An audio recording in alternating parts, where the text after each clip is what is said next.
Hello there, friends of the Infinite Bliss Academy. Thank you for being part of this small group where I get to share some of my deeper ideas and thoughts. And I do want to see this group be a place where we can celebrate our wins and also come in and share other things about what's going on in our lives, things that we might not share publicly. This group has 99 people, powerhouse human beings. It's very special that you are in this group and that you are rallying around this idea of let me connect to my own personal home Wi-Fi. Let's see, maybe that's better. You didn't lose me for very long if you lost me. And now we should be good for Wi-Fi at home. All right, there we go. It's there. Hey, Mona. Hi. I'm outing you for watching. Your little face just popped up, but I try not to do that. But I did it because I got really excited. So today I'm gonna talk about the nature of energy. If you're watching this now, please comment below. Sometimes I can see them and sometimes I can't, but I'll respond to it certainly after I get off the call. And if you're watching this on the replay, please chime in. I'd love to know what you think. The nature of infinite bliss, the Academy, is figuring out how to live life, and it is figuring it out, how to live life so that you can always return to this blissful midline. Whether you spike in enthusiasm or you spike in high energy or you spike in wild emotions like rage or anger, you can come back to the midline and feel it as bliss somehow. Or whether you dip to dismal, you dip to being so restful, like whether if you take yourself super low, however you take yourself, to know that you're always coming back to the midline. The midline is kind of like the space where the pendulum is swinging, that's the bliss is the midline. Bliss is the midline. When we return to the midline, we can return to that like sublime. And that's why I created Infinite Bliss Academy, so that it can be a outreach, more of an outreach from the yoga studio that I used to have called Infinite Bliss Yoga and Bodywork. Here we are on the internet now, connecting. So I'm called to talk about the nature of energy because I realized that I have access to pretty decent energy these days, and I'm really excited about that. I have access to energy that helps me stay inspired and uplifted and helps me to feel well rested throughout the day. And if I don't, I'm using my tools to keep myself, like, I guess Jaron and I, my husband and I, refer to it as above the line or below the line, to keep myself above the line, like in a place of like happiness, and willingness to be present rather than wanting to check out or dissociate. And I had an epiphany this morning about, there was a time in my life where I wasn't living in purpose, and it was really hard for me to stay excited about anything, and I felt tired for most of the day. And then I'd lay down and I wouldn't be able to sleep because I didn't really get my energy out because I didn't expend it because I was tired for most of the day, and I was pretty disconnected from my purpose.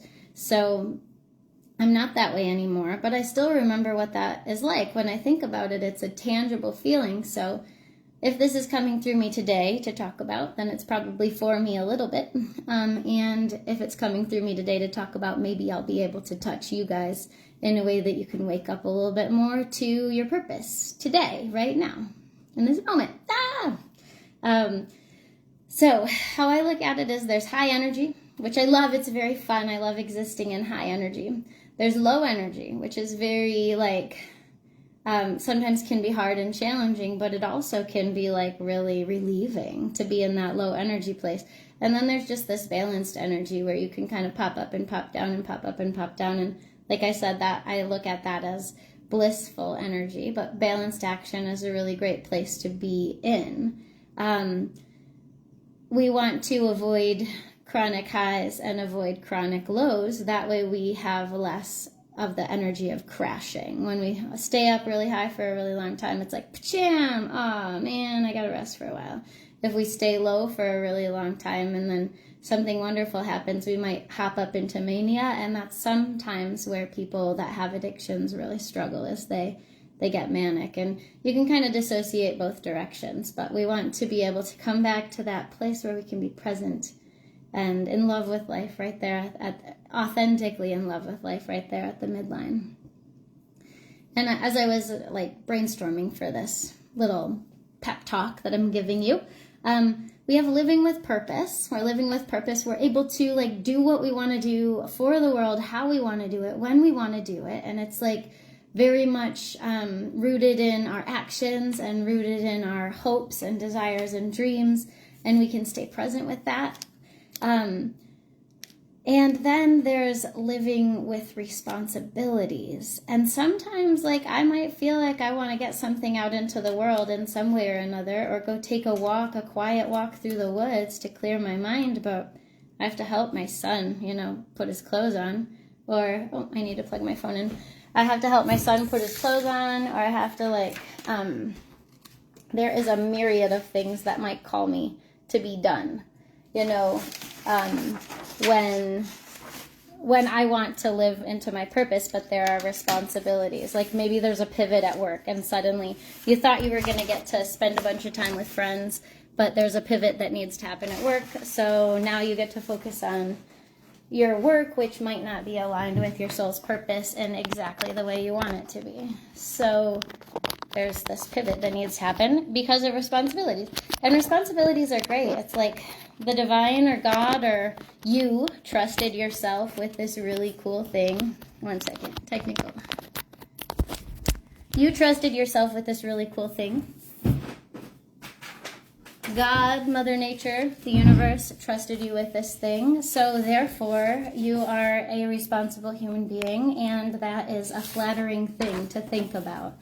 Some people skirt through this life without ever saying yes to any responsibilities, and it's a very different way of being than being someone that holds them. But it's a slippery slope if we detach too much from our purpose. We see this with empty nesters, like that have no idea what to do anymore.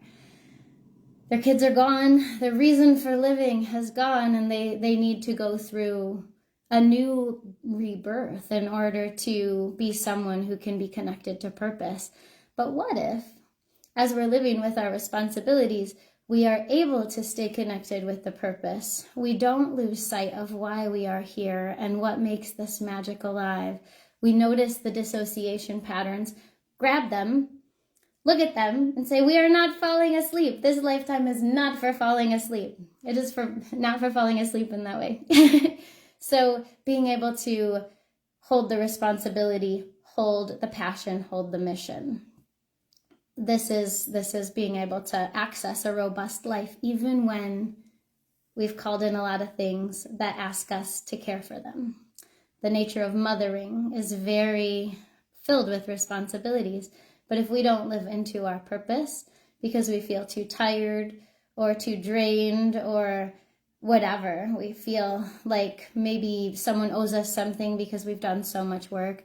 I just worked through this really neat block that I had where I was never going to let Jaron off the hook for my 60-hour labor and my very challenging pregnancy. But I really want to be able to live with him in a beautiful way. I want to be able to connect with him. I want him to be my lover. And if he's on the hook for this thing that happened a long time ago that I can't let go of, then I can't infuse my purpose of being able to show up as a passionate goddess woman with that responsibility. So we had some heart-to-hearts, several in a row, and I feel like I've been able to let him off the hook a little bit. And if it ever comes back, there'll be a little bit more slack there so that I can see, I meant to let you off the hook last time and I didn't. So let's see if I can create a little more slack in the line, and someday just let him off the hook for that. Because he didn't do that. The guy in front of me didn't do that. It was someone a long time ago that had a completely different set of day-to-day experiences. So being able to balance those responsibilities with staying connected to the purpose obviously could mean some really hard conversations with the self, with the people in our lives to help bring purpose back into the responsibilities. It's a slippery slope. We don't want to get there at the end of our children and realize now is time to live. We want to show those kids how to live. We want to show ourselves how to live. I was on a coaching call today, and I wrote down my coach Melanie Ann Lair. She was talking about being the muse energy for your lover. And I was like, how do I be a muse for my husband and also be a mom to my kid? And I actually wrote that backwards. And as I was writing it, autocorrect, it said, how do I be a mom for my son and myself to my husband? I'm like, wow, autocorrect just gave me the nugget, like being myself and staying in touch with myself. Oftentimes we can get so wrapped up in momness and lose complete touch with the self. Who are you? Who do you want to be? Who do you get to be right now? And how can you balance the responsibilities with your purpose? So when this ties into sleep, when all this ties into sleep, like there was a time in my life where I was like exhausted in a bad way. Like I just woke up exhausted and I like couldn't even get myself to go down to the lovely river that we lived on and sit by the river. And when I got down there, I was exhausted. So I didn't really want to do anything. And I have a couple memories of myself being down there, like pulling weeds out of the beautiful, like it was like ignored landscape, neglected landscape. It was a rental. I have a couple memories of myself trying to jump into a handstand, but I remember for the most part feeling very fatigued at that house. And then when I tried to go to sleep, I couldn't sleep. I had some terrible insomnia in that house. And I mean, my whole entire life has kind of been this play of like feeling down and dismal and not being able to sleep, not expending the right amount of energy to be able to get the right sleep. And then maybe these other days where I go manic, I go way up and I'm just like going full throttle and I can't stop, and then I can't sleep because my mind won't stop. So one is I'm too exhausted and I can't get the rest, and the other is I'm full throttle and I can't stop even though this body needs rest. So when I'm manic now and full throttle, I just wake up and I'll like write or do yoga or do something in the middle of the night. I don't let those hours go. Soon I will settle down and need to relax. I call that like uneven resting. So there's this back and forth between feeling exhausted, and then all of a sudden I realized that feeling exhausted like that is a choice. So I decided to just flip the script on myself, and anytime I wanted to say I'm exhausted, like I'm a victim of my exhaustion, I'm a victim of this purposeless life, just be like, I'm just, fatigue is arising here. Tiredness is arising here. Like there's ways to look at it where we're not identifying with the low energy state. We're not saying I am tired, I am exhausted, I am, whatever all the other words that could go with it. Like I'm not those things, but those things are arising within this body. So I am detaching from being the I am, and I am letting fatigue arise. I'm letting excitement arise. I'm letting peacefulness arise. Hunger arises. I am not these things. They come and go within me. It changed the power. This is the point of this live right here, is to teach you how to catch yourself when you are in a victim state of your own emotions, of your own low energy, and take the power back. I'm not those things. They're just happening with me. They're coming through me, but they're arising, and things that arise will come and go. I'm not always going to be tired. Sometimes I'll be like yesterday, 2 days before that, I'm just like, I'm so hype, I can't settle down. I'm like, this happens, but if I were like, hype is arising here and it comes and it goes, like, if I am that, if that is the thing that defines me, then I'm not going to be able to sleep that night. I'm going to be so hype. And it happened. Like yesterday, I was like, I'm so hype. And I had to put on Yoga Nidra in my ear to sleep. And it took maybe 3 rounds to get me to fall asleep last night because I was so hype.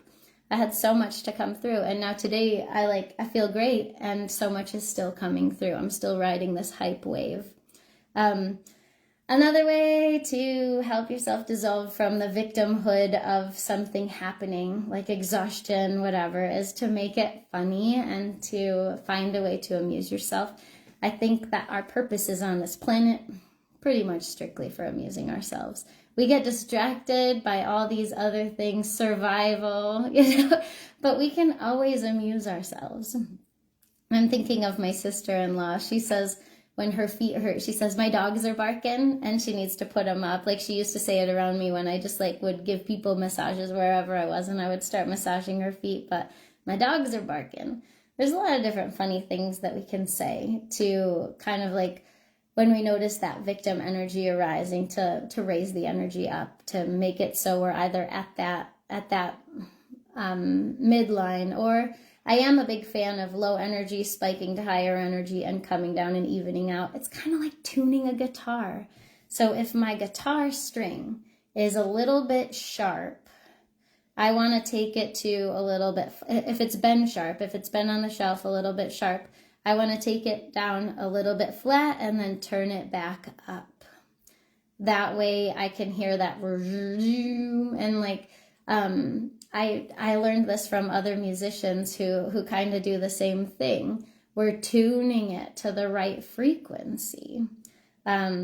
So taking it from the low energy to the high energy to the midline energy, like, I'm tired, is very, in yoga we would call it tamas. Like, there's not much energy in that. I'm just tired. And the high energy would be like, ooh, I'm suddenly excited to give my body some rest. I'm going to go give my body some rest. And then coming back to the midline, like, it's time to do yoga nidra. It's time to take a nap. It's time to do something about this, because fatigue is arising here. So this, I encourage you to take this energy and go find out what lights you up. It can be anything.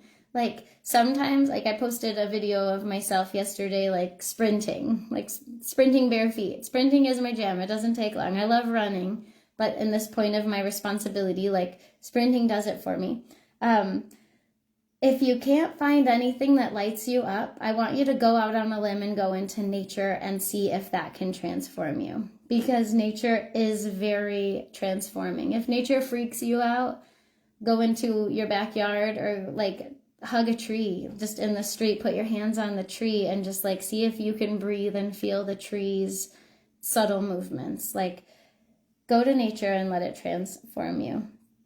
And then once you feel transformed, once you feel that spark of hope that comes from being transformed from the external to the internal, don't go back to where you were. Change the scenery. Find out what inspires you.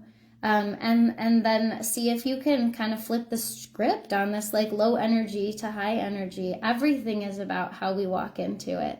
When I was in yoga, I studied a lot of...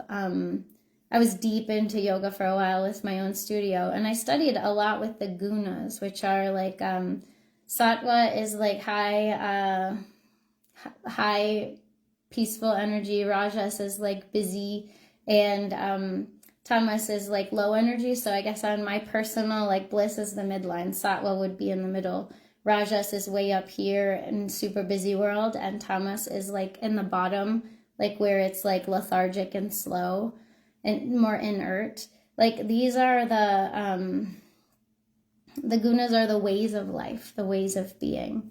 And just kind of see where you are on those things. And when one of the sutras, it says where you start in something, that energy tends to stay there. It's like it attends, and it's not impossible to move, but you have to think, like, if you start something when you're super high and buzzing way up here, that thing is going to be most comfortable in that area. So you're going to have to do some conditioning to bring it into peaceful resonance, or tuned to the highest vibration, because you had it up here in the busy.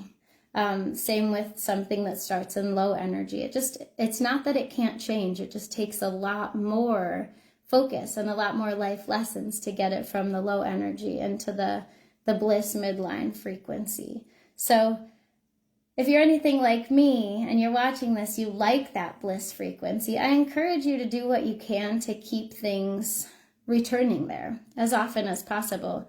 This helps us with everything in our lives, like being able to hold steady focus with our kids. It helps us with being able to commit to not having addictions. It helps us to return to the feeling of loneliness in an empowered way. There's so much that just this one concept of like high, low, midline energy can help us with. And another thing you can do is join one of my experiences. I offer some things, and I have 4 things cooking. I don't know if they're actually going to come out, but 4 things are cooking. I want to start a yoga class, and if you're Kalamazoo local, you can come and you can do it on my back porch. And I think that's going to be on Tuesdays at noon, but it really will be contingent on people who sign up and what feels right. But that's going to be a 6-week class. It's going to be $99. That'll start next Tuesday. I'm really excited about that one. It's online for people who can't come, and it's a very special thing for people who can come. But I'll be recording it while we're doing it. In addition to that, if you wanted to do an add-on, I'm going to be teaching a course called Vibrancy Rhythms at the same time, the same 6 weeks, just maybe a different day, about moon wisdom, body rhythms, and energy tracking. So I love this. This is a spin-off of my Moon Magic and You class, and it's going over 6 weeks. So we'll be tracking ourselves for a month and a half and a whole entire moon cycle with two shoulders at the end, so you can really feel a whole entire moon cycle with my help and with my guidance. And it's going to be really lovely. It's beautiful. And then with that, another add-on, and the Moon Wisdom class is also $99 for the 6 weeks. This is the introductory for all of these, like $99 today. It will go up as the week kind of progresses. And if nobody signs up, then I won't do these things, obviously. But I love to teach this stuff, so I offer it every once in a while. And then another add-on that could be is coaching and mentorship within that. So that would be another day. So you'd be with me for 6 weeks, 3 days a week. And then we would talk about specific questions that you have, things that are arising for you. And the price tag on that one's a little bit higher. I haven't figured it out yet, but I think it'll be $222 for that one for the whole 6 weeks. So $99.99 and $222. You can do all of them at once, and it'll be a super power-packed experience for you. My husband and I are also teaching a couples retreat. So when we work on ourselves and we're in a relationship with responsibilities, sometimes the work that we do bounces off of a brick wall. So if we can do that work with our other half, with our extraordinary human that has chosen to align with us, then it amplifies the work that we do. We can move forward in full support. So Jaron and I have cooked up a couples retreat. It's $1,333 for a couple. And that is going to be October 3rd through the 5th. And it's really close to Kalamazoo. It's not far. It's like a 20-30 minute drive. And it's a beautiful accommodations, but we're going to be focusing on sacred intimacy. This will really up-level your relationship. We're going to cover everything from movement to mindfulness, to eating together, to being intentional. And there's going to be a lot of spacious time to just connect with each other as well. So that I'm really excited about that. Again, I'm just putting the feelers out there for all of these things, but I'm hoping that the yoga class will be something that goes. I want to kind of break the ice with my yoga class, and then the Moon Wisdom, I hope that goes too. I want it all to run, but August is my birthday month, so thank you for tuning in, and I hope to be able to support you, whether it's here in Infinite Bliss Academy, coming on live sometimes, or whether you join me in some of my experiences. I'm just so grateful to have you here. If you know people who would like this group, you can go ahead and share the group with those people and let them know that there's a cool live in here about energizing your life and up-leveling and such. And I'm happy to meet your friends. So thanks so much for tuning in. Have a beautiful day. This happens every time with my lives. It comes in and it says slow connection, and then I can't click finish. So I guess there's always something a little bit more to say. I don't know, the button's there, so I'm going to push it now. But again, have a beautiful day.